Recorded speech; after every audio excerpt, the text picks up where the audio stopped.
Ici, c'est le procureur général de la Cour pénale internationale CPI, Karim Khan, qui sera en visite de travail à Kinshasa du 28 au 31 mai 2023. Cette information relayée par l'agence congolaise de presse ACP qui cite les sources onusiennes est confirmée par le bureau de la CPI installé dans la capitale congolaise. Selon les mêmes sources, durant son séjour en RDC, le procureur général de la CPI à la tête d'une forte délégation se rendra notamment dans la partie orientale de la RDC, théâtre des conflits et crimes impunis depuis les décennies. Il sera à Bukavu, à Goma, à Beni et à Ituri. Rappelons que cette visite du procureur général de la CPI interviendra après l'invitation lui adressée par la ministre de la Justice Rose Mutombo en décembre 2022 dans son allocution à la 21e Assemblée des États partis au statut des Roms tenus à La Haye aux Pays-Bas.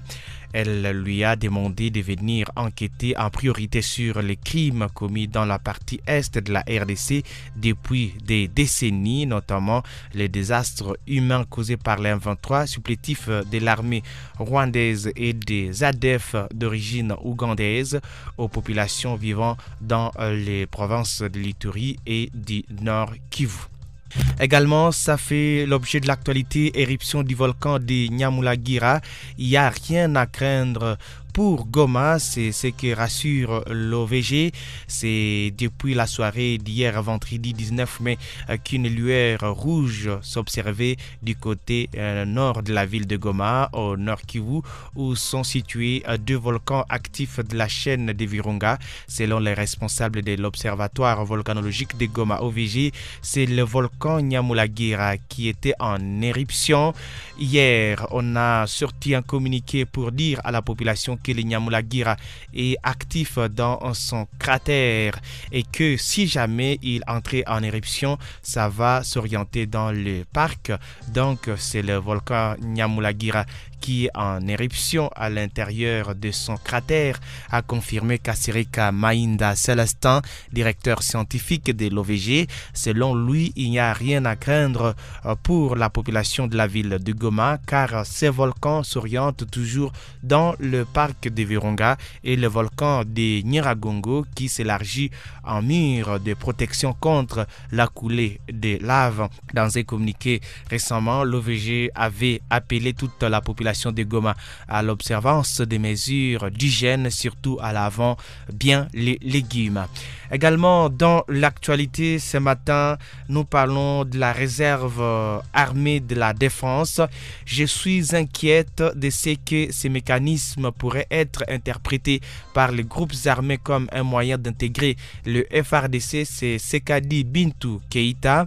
L'institution de la réserve armée de la défense de la République démocratique du Congo en RDC qui inquiète la représentante spéciale du secrétaire général de l'ONU dans les pays, Bintou Keïta, qui estime que ces mécanismes pourraient favoriser l'intégration des groupes armés dans l'armée régulière, alors que les autorités congolaises sont convaincues que la création de cette réserve permettra au pays de mieux renforcer la protection de sa souveraineté et de son intégrité territoriale, surtout dans le contexte de l'agression rwandaise. La chef de la MONUSCO craint cependant une légitimation des forces négatives. Elle a dit ceci: je prends note de l'adoption par le Parlement d'une loi établissant la réserve armée de la République. Je suis inquiète de ce que ces mécanismes pourraient être interprétés par les groupes armés comme un moyen d'intégrer le FARDC, a déclaré Bintou Keïta devant la presse. Ainsi a-t-elle invité les autorités congolaises à s'assurer que les ordonnances de mise en œuvre de cette loi assurent une cohérence parfaite avec le principe du PDDRCS et avec les engagements du gouvernement en matière de justice transitionnelle, de lutte contre l'impunité et de respect des droits de l'homme par les forces de défense et de sécurité. Lors de la présentation de cette loi au Sénat, l'ancien ministre de la Défense Gilbert Kabanda avait assuré que la réserve contribuera à renforcer la montée en puissance des FARDC dans la défense de la patrie face aux agressions récurrentes que le pays connaît et qui ont amené le chef de l'État Félix Tshisekedi Antoine Tshilombo à proclamer l'état de siège sur une partie du territoire national. La mise en place du service dénommé Réserve armée de la défense donne l'occasion à cette structure de venir en appui aux forces armées de la République démocratique du Congo FARDC dont la mission principale est la défense de la patrie, avait-il dit. Le gouvernement congolais a précisé que, conformément à la résolution de l'Assemblée nationale, aucun auteur de crimes graves ne va intégrer l'armée.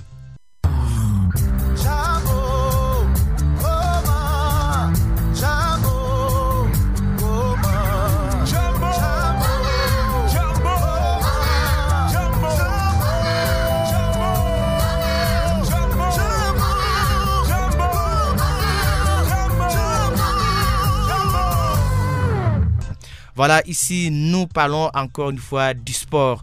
Donc, nous parlons de la CAN 2023 en Côte d'Ivoire. Les tirages au sort, c'est pour le 12 octobre.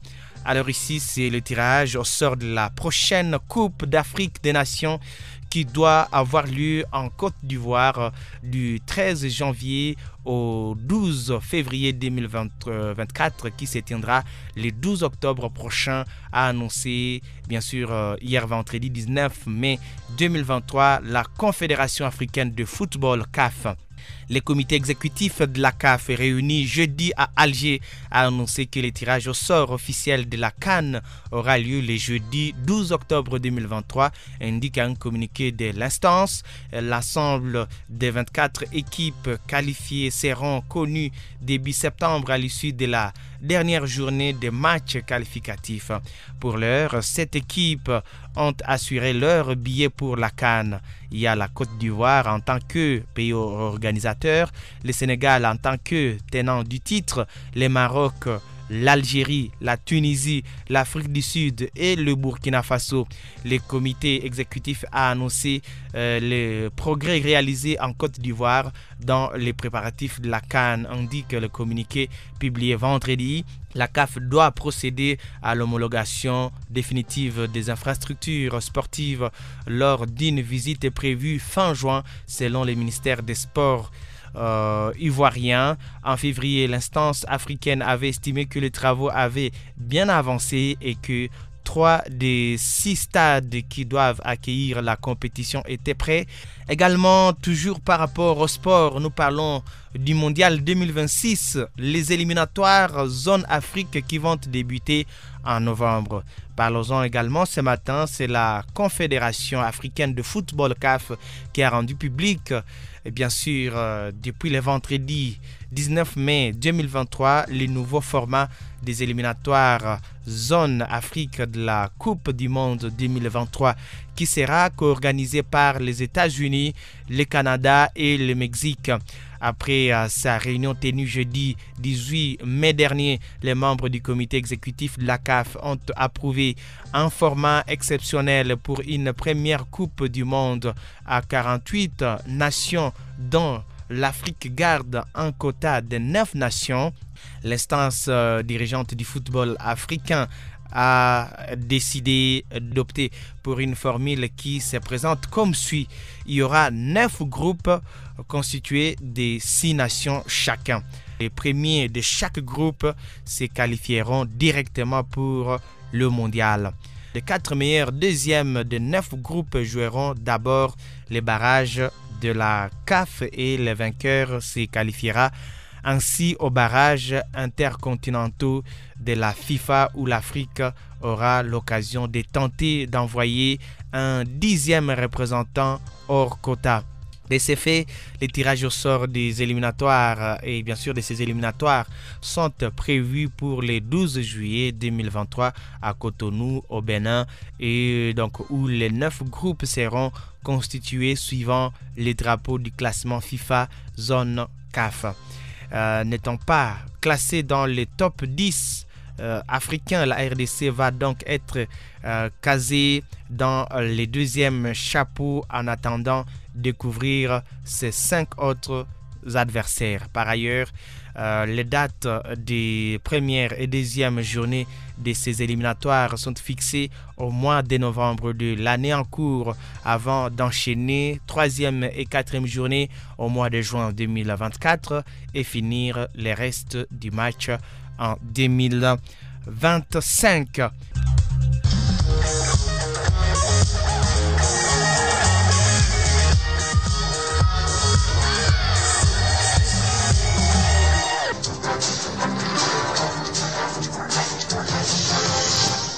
Et si nous parlons du prix Marc-Vivier Foé 2023, Seko Fofana, Chancel Mbemba et Terem Mofi qui sont des finalistes. Parlons-en, c'est la RFI et France 24 qui ont dévoilé, bien sûr hier vendredi 19 mai, les noms de 3 joueurs finalistes du prix Marc-Vivien Foé 2023 qui récompense les meilleurs footballeurs africains ayant évolué en Ligue 1 au cours de la saison 2022-2023. L'Ivoirien Seko Fofana, le Congolais Chancel Mbemba et le Nigérien Terem Mofi qui restent en lice après une première sélection de 11 joueurs. Seko Fofana va-t-il imiter son compatriote Gervinho était en 2010-2011 et s'est succédé à lui-même.